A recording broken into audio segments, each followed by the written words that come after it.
Bonjour à tous, j'espère que vous allez bien. Aujourd'hui, on va attaquer le 5e dessin et le sujet est jumelles. Pour ce sujet, je suis pas allée chercher bien loin, j'ai représenté des jumelles, tout ce qu'il y a de plus classique.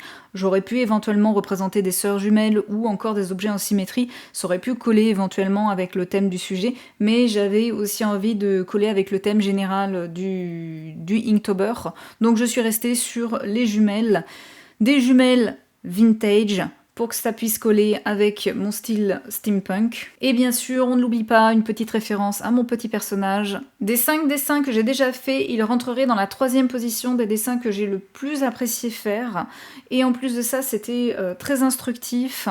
Surtout au niveau de la perspective, c'est quelque chose que je maîtrise normalement, mais là, bizarrement, j'ai eu énormément de difficultés, sûrement peut-être en lien avec la forme des jumelles, pourtant bon, c'est pas bien compliqué vu qu'elles sont cylindriques, mais c'est vrai qu'on a une forme un peu plus travaillée au centre, du coup j'ai eu pas mal de mal à pouvoir les représenter. Et ça se voit d'ailleurs, ça se voit, il y a l'avant qui a un petit peu de travers par rapport à tout le reste. Ce n'est pas non plus choquant, mais ça me fait quand même un peu tiquer. Surtout que l'ensemble est plutôt bien fait, et là on voit qu'il y a un truc qui est un petit peu merdé quelque part.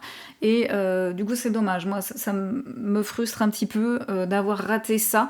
Mais après je dessine tous mes dessins en un temps limite. Du coup je n'ai pas le temps de prendre plusieurs heures, plusieurs jours pour bien peaufiner les croquis et bien peaufiner le dessin, donc je suis un petit peu dans le rush. C'est le souci avec le Inktober, mais aussi c'est l'intérêt du Inktober, c'est que je n'ai pas 4-5 jours pour faire un dessin, là il faut que je me dépêche. Donc malgré ça, ça reste quand même intéressant. Surtout que plus les jours passent et plus j'arrive à croquer rapidement, bon sauf pour celui-ci bien sûr, mais j'arrive aussi à faire de plus en plus rapidement les ombrages, les textures et tout le reste, et je le ressens énormément, j'arrive mieux à représenter certaines textures, à représenter les ombrages, même si c'est pas parfait à 100%, et ça c'est encore une fois lié au fait que je suis un peu limitée en temps, mais j'arrive à maîtriser de mieux en mieux la graphie, ainsi que le support, et je sens que j'évolue très vite, très rapidement. C'est le signe que j'avais énormément de choses à apprendre et que j'en ai encore sûrement beaucoup à apprendre pour pouvoir me perfectionner.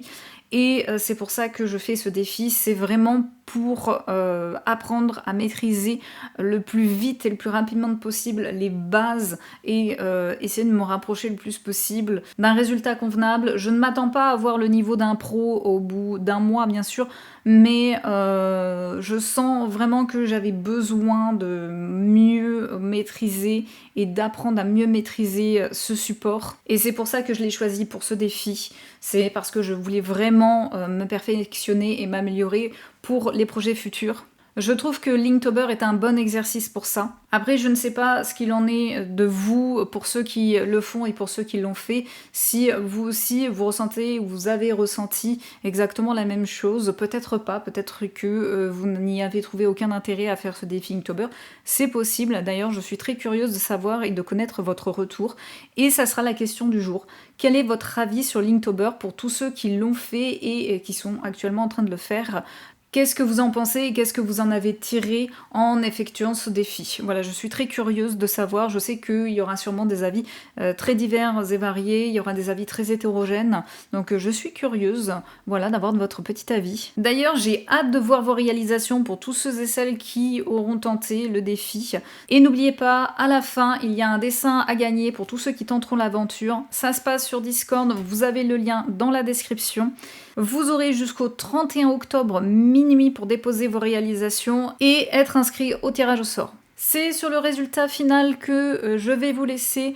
Je vous souhaite à tous une excellente journée, soirée, peu importe à l'heure à laquelle vous regardez cette vidéo. Portez-vous bien et à demain!